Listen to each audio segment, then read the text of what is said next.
দর্পণ সংবাদে আপনাদের স্বাগতম। প্রথমে শিরোনাম, বিস্তারিত প্রতিবেদনে।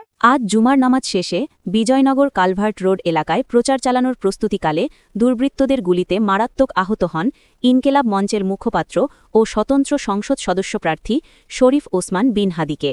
গুলিবিদ্ধ অবস্থায় দুপুর 2:35 তাকে ঢামেক হাসপাতালের জরুরি বিভাগে নিয়ে যাওয়া হয়।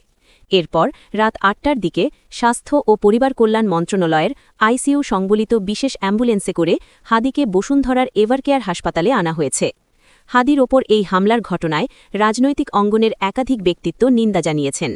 এবার এ প্রসঙ্গে নিজের ভেরিফাইড ফেসবুকে পোস্ট দিলেন ঢাকা বিশ্ববিদ্যালয় শাখা ছাত্র শিবিরের সাবেক সভাপতি এবং বর্তমানে যুক্তরাষ্ট্রের হাওয়ার্ড বিশ্ববিদ্যালয়ের সহকারী অধ্যাপক ড মির্জা গালিব।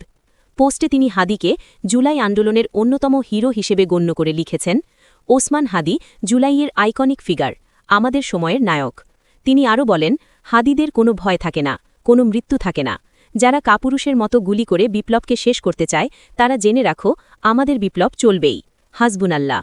প্রসঙ্গত, আজ দুপুর 2:30টার দিকে হামলার শিকার হওয়ার পর ওসমান হাদিকে আশঙ্কাজনক অবস্থায় ঢামেক হাসপাতালের জরুরি বিভাগে নিয়ে যাওয়া হয়।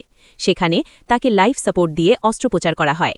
ঢামেক হাসপাতালের জরুরি বিভাগের আবাসিক সার্জন ডা মোস্তাক আহমেদ জানিয়েছিলেন, হাদিকে যখন হাসপাতালে আনা হয় তখন তার অবস্থা অত্যন্ত আশঙ্কাজনক ছিল।